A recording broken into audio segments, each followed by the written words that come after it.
Hello good morning बच्चा, welcome back in maths classes. बेटा मैं आपको इस वीडियो में NCERT class 10 maths chapter number 14 probability start करा रही हूँ। इसका इंट्रोडक्शन पार्ट 1 मैं यहाँ पर अपलोड करूंगी, जिसमें कि थ्रू आउट दिस चैप्टर जो भी बेसिक कंसेप्ट है वो आपके क्लियर कर दूंगी। ठीक है जी। तो देखिए यहाँ पर डेफिनेशन ऑफ प्रोबेबिलिटी, क्योंकि हम प्रोबेबिलिटी पढ़ रहे हैं बेटा। So first of all you should know what is the meaning of probability. The chance of anything happen in known as probability, मतलब किसी भी चीज के होने की जो संभावना होती है। प्रोबेबिलिटी मीन्स संभावना, किसी भी चीज के, किसी भी इवेंट के, किसी भी काम के होने की जो चांसेस होते हैं, संभावना होती है, उसको बोला जाता है प्रोबेबिलिटी। ठीक है। It is a quantitative measure of likelihood of occurrence of an event. इसका मतलब क्या है कि किसी भी, वही चीज है बेटा, अलग लैंग्वेज में लिख दी है कि कोई काम होना है। सपोज करो कि मैं बोल रही हूँ कि आसमान में बादल गिरे हुए बारिश हो सकती है, तो बारिश के होने की जो संभावना है, ठीक है, किसी क्वांटिटी में अगर हम उसको मेजर करें कि सपोज आसमान में बादल घिरे हैं, अब देखो बारिश हो भी सकती है और नहीं भी हो सकती। 50% चांसेस है हो सकती है, 50% चांसेस है नहीं हो सकती। तो ये जो क्वांटिटी में इसको मेजर कर रही हूँ एक इवेंट के होने के, इवेंट यानी बारिश के होने के चांसेस को, उसको बोला जाता है प्रोबेबिलिटी। आई होप आपको डेफिनेशन ऑफ प्रोबेबिलिटी समझ आ गई होगी। यानी कि अगर इसको फॉर्मूले की फॉर्म में लिखूं बेटा, तो फॉर्मूला क्या बनेगा यहाँ पर, प्रोबेबिलिटी ऑफ एन इवेंट, इसको डिनोट करते हैं P stands for probability, E stands for event.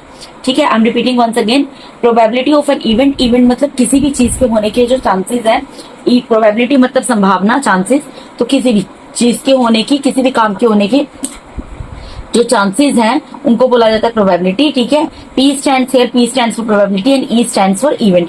जो भी इवेंट होगा ब्रैकेट के अंदर उसको यहाँ पर लिख कर दिखाओगे, आपको आगे जब क्वेश्चंस में बताऊंगी तो क्लियर हो जाएगा।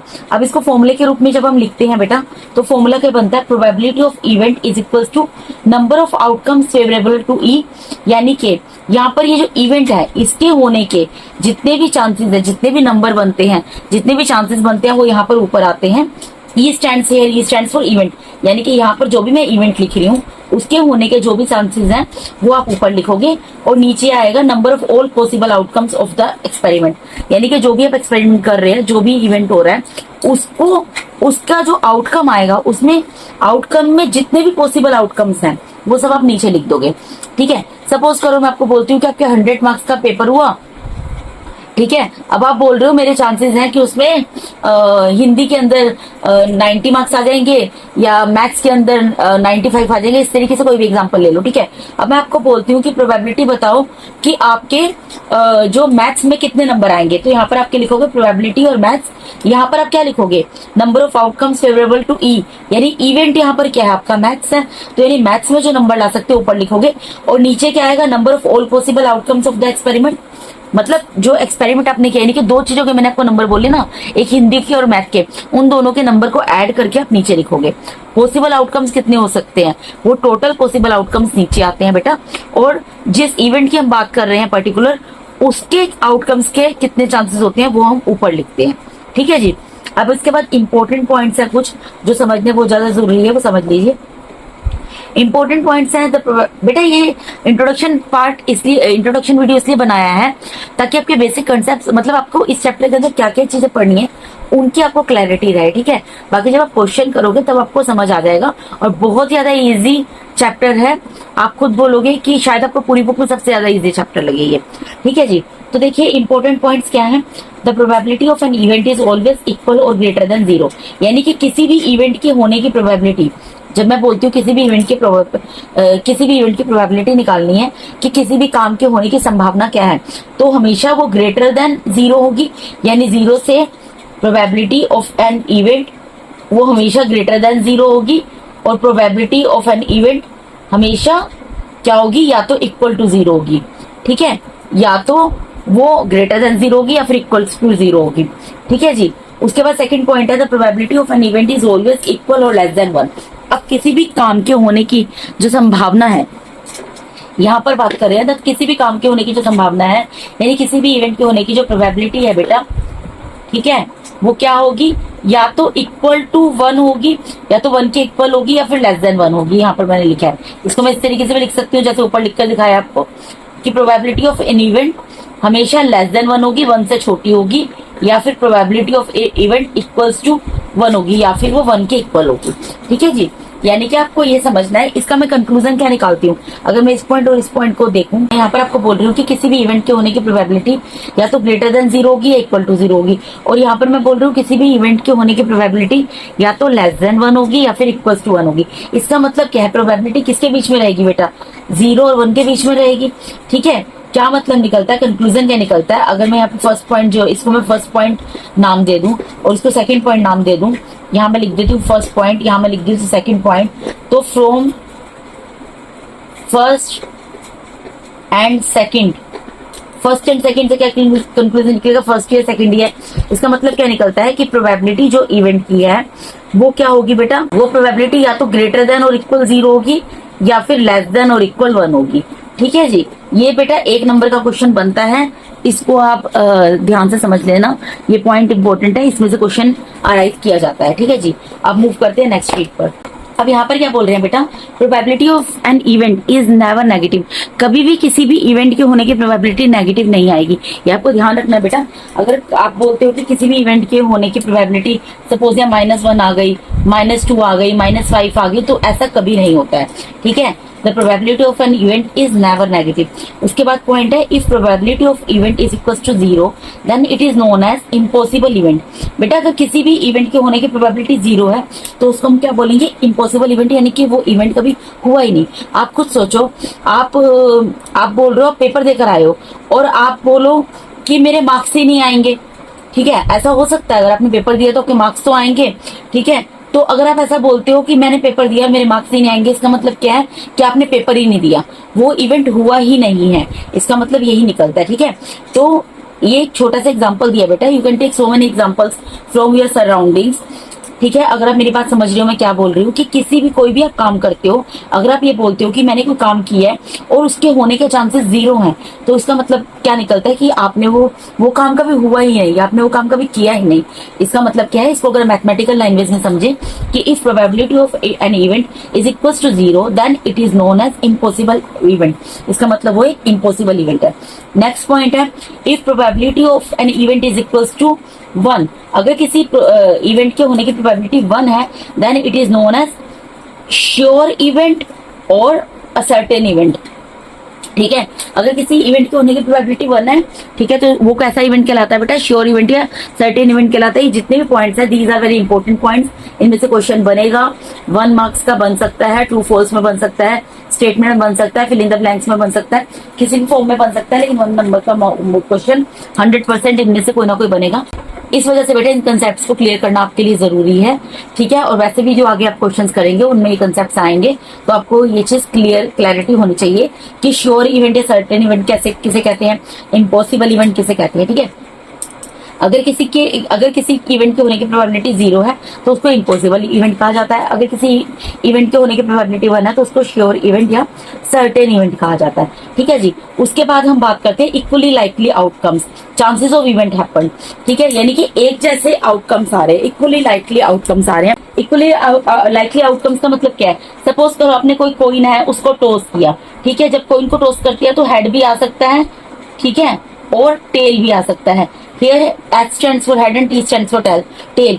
तो इन दोनों के आने के चांसेस क्या है, इक्वल है। इक्वल ही है ना बेटा, क्योंकि मुझे तो नहीं पता ना कि हेड आएगा या टेल आएगा, मैंने कोइन को टॉस किया है, वहां पर हेड भी आ सकता है और टेल भी आ सकता है। तो यहाँ पर क्या है, इक्वली लाइकली आउटकम्स है, यानी कि आउटकम्स 2 ही आउटकम्स हो सकते हैं। जब आप किसी कोइन को टॉस करोगे तो 2 ही आउटकम्स हो सकते हैं, आइदर हेड और टेल।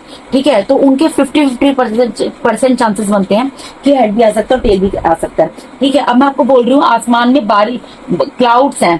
ठीक है, आसमान में क्लाउड्स हैं तो बारिश हो सकती है, रेन हो भी सकती है और रेन नहीं भी हो सकती। तो रेन होने के चांसेस और रेन ना होने के चांसेस 50-50% है। जरूरी तो नहीं है ना बेटा, आपने देखा होगा कई बार बादल घिरे होते हैं लेकिन बारिश नहीं होती, और कई बार बादल घिरे होते हैं तो बारिश हो सकती है। बादल गिरने का मतलब ये नहीं है हम 100% श्योरिटी दे दे कि बारिश होगी। तो यहाँ पर क्या है, इक्वली लाइकली आउटकम्स हैं। ठीक है, उसके अलावा सपोज करो मैं आपको बोलती हूँ क्रिकेट मैच हो रहा है। ठीक है, क्रिकेट मैच हो रहा है, अब क्रिकेट मैच में आपको बोल रही हूँ सपोज इंडिया और इंग्लैंड के अंदर हो रहा है, तो उसमें 50-50% चांसेस बनते हैं बेटा। यहाँ पर भी 50% चांसेस बन रहे हैं हेड और टेल के आने के। यहाँ पर भी 50% चांसेस है कि इंडिया भी जीत सकता है, ठीक है, और इंग्लैंड भी जीत सकता है। बेटा मैं आपको समझाने के लिए लिख रही हूँ, बेटा मैंने आपको ये एग्जांपल्स दिए हैं ताकि आपका कंसेप्ट क्लियर हो जाए, ठीक है। तो इक्वली लाइकली आउटकम्स के हमने 3 एग्जांपल, यहाँ पर 3 एग्जांपल्स ले लिए। सपोज आपने कोई कॉइन टॉस किया, उसमें हेड भी आ सकता है, टेल भी आ सकता है, तो 50-50% चांसेस उसमें कि हेड भी आ सकता है और टेल भी आ सकता है। सपोज आसमान में क्लाउड्स हैं, ये 50% चांसेस है बारिश हो भी सकती है और नहीं भी हो सकती। इसी तरीके से सपोज करो क्रिकेट मैच है, ठीक है, 50% चांसेस है। सपोज 2 कंट्रीज के बीच में जो है क्रिकेट मैच हो रहा है, तो उसमें इंडिया और इंग्लैंड, हमने 2 कंट्रीज ले ली, तो 50% चांसेस है कि इंडिया जीत जाए, 50% चांसेस है इंग्लैंड जीत जाए। यानी कि यहाँ पर क्या है, इक्वली लाइकली आउटकम्स हैं। चांसेस ऑफ इवेंट हैपेंड, यानी किसी भी इवेंट के होने के चांसेस जो है वो इक्वल बन रहे हैं, ठीक है जी। अब उसके बाद हम बात करते हैं complementary event. This is very important point बेटा, इसमें से पेपर आता ही आता है, ठीक है, तो इसको आप समझ लीजिएगा अच्छे तरीके से।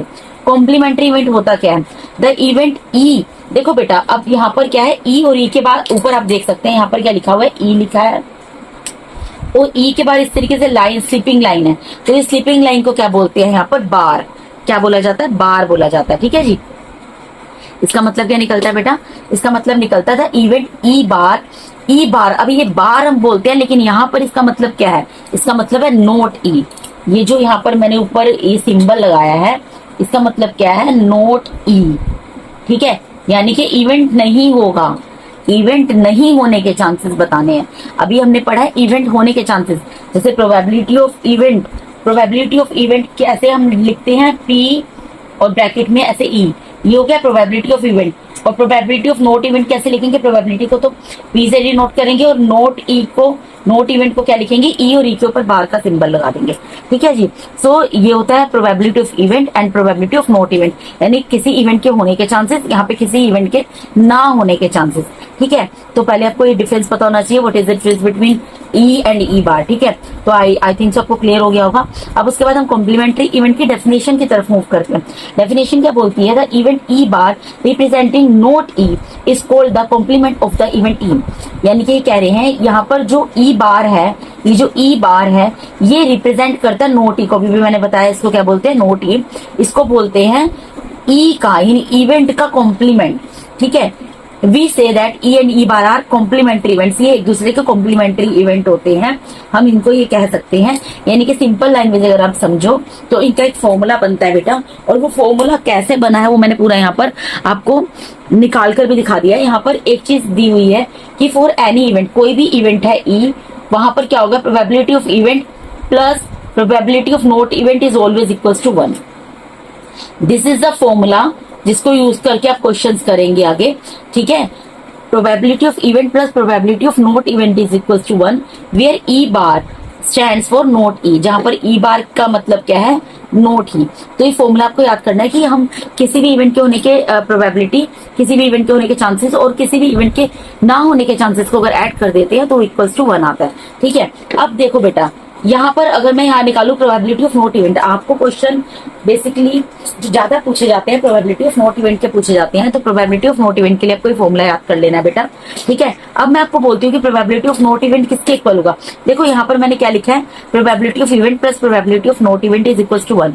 तो अगर मैं यहाँ से प्रोबेबिलिटी ऑफ नोट इवेंट की वैल्यू निकालू, क्या निकलेगी, राइट हैंड साइड में 1, क्योंकि इसकी वैल्यू निकाल रही हूँ अपनी प्लेस पे एज इट इज रहेगा, 1 अपनी जगह पे राइट हैंड साइड पे एज इट इज रहेगा।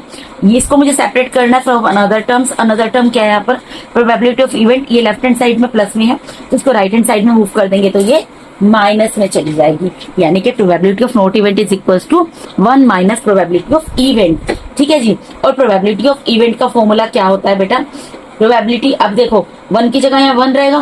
प्रोबेबिलिटी ऑफ इवेंट का फॉर्मूला मैंने अभी आपको पीछे बताया क्या होता है, number of outcomes favourable to E divided by number of all possible outcomes of the experiment, ये लिख दिया, ठीक है। अब इसको सोल्व करना है, तो यहाँ पर 1 है और यहाँ माइनस है, ठीक है। अब इस 1 के नीचे कुछ नहीं है तो यहाँ पर 1 ही है, तो हम क्या कर सकते हैं, हम यहाँ पर एलसीएम ले सकते हैं। तो जब हम एलसीएम लेंगे तो क्या आ जाएगा, नीचे जो 1 और number of all possible outcomes of the experiment का एलसीएम लेंगे तो क्या आ जाएगा, नीचे आ जाएगा बेटा number of all possible outcomes of the experiment, ये जो लिखा है डिनोमिनेटर सेम नीचे उतर जाएगा।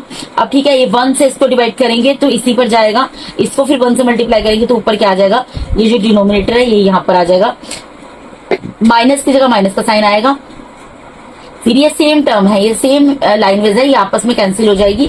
और आंसर क्या आएगा? जब कोई भी सेम टर्म आपस में कैंसिल होती है 1 आता है। 1 को जब हम number of outcomes favourable to E से मल्टीप्लाई करेंगे तो यहाँ पर क्या आ जाएगा? Number of outcomes favourable to E. इस तरीके से प्रोबेबिलिटी ऑफ नॉट इवेंट का फॉर्मूला यहाँ पर बनता है। बेसिकली इतना ये जो मैंने आपको बताया है, आप इसको इस तरीके से ही देखिए। यहाँ पर मैंने आपको बेसिकली ये बता दिया कि यहाँ पर मैंने क्या किया है, प्रोबेबिलिटी ऑफ, क्योंकि हमें पता है कि probability of event plus probability of not event is equal to 1 होता है। तो यहाँ प्रोबेबिलिटी ऑफ नॉट इवेंट की वैल्यू निकालनी है, उसको सेपरेट कर लिया फ्रॉम अनदर टर्म। अब प्रोबेबिलिटी ऑफ इवेंट की वैल्यू फॉर्मूला में पता है, वो मैंने पुट किया है। उस तरीके से मैंने यहाँ पर प्रोबेबिलिटी ऑफ नॉट इवेंट का फॉर्मूला बना दिया है। तो यही बेटा जो इसका इंट्रोडक्शन पार्ट था, इसके अंदर मुझे आपको इतना ही बताना था। अब इसके बाद मैं introduction part 2, introduction part 3 upload करूंगी, जिसमें कि थ्रू आउट दी एनसीईआरटी के अंदर जितने भी एग्जांपल्स है, एग्जांपल्स बोल दो, इलस्ट्रेशन बोल दो, वो आपको कवर अप करा दूंगी। उसके बाद जो 4th पार्ट आएगा उसमें हम एक्सरसाइज में मूव करेंगे। ठीक है जी। तो मैं कोशिश करूंगी पूरी की हफ्ता 10 दिन के अंदर आपको चैप्टर पूरा कंप्लीट करा दूंगी। तो इसके साथ ही बेटा मैंने यहाँ पर आपको NCERT class 10th maths chapter number 14 probability introduction part 1 पूरा कंप्लीट करा दिया है, जिसमें कि थ्रू आउट द चैप्टर जो भी बेसिक कंसेप्ट्स है वो मैंने आपको क्लियर करा दिए हैं। अगर आप मेरे चैनल पे नए हैं, पुराने भी हैं, और अगर आप लोगों को मेरा टीचिंग मेथड अच्छा लगता है, और अगर अभी तक आप लोगों ने मेरे चैनल को सब्सक्राइब नहीं किया तो काइंडली मेरे चैनल को सब्सक्राइब कीजिए, मेरे वीडियोस को लाइक कीजिए, अपने फ्रेंड्स टियर 1 अपने रिलेटिव्स के साथ शेयर कीजिए। ठीक है बेटा। मेरे पढ़ाई किसी भी चीज में, किसी भी कंसेप्ट, कोई भी कंसेप्ट अगर आपको क्लियर नहीं होता है, मेरे पढ़ाई किसी भी क्वेश्चन में आपको किसी भी तरीके का कोई भी डाउट है, तो आप कमेंट बॉक्स में क्वेरी पुट कर सकते हैं। मैं उसको डेफिनेटली पूरी कोशिश करूंगी सॉर्ट आउट करने की बेटा। And thank you so much for watching my videos बेटा। God bless all of you. Thank you so much once again.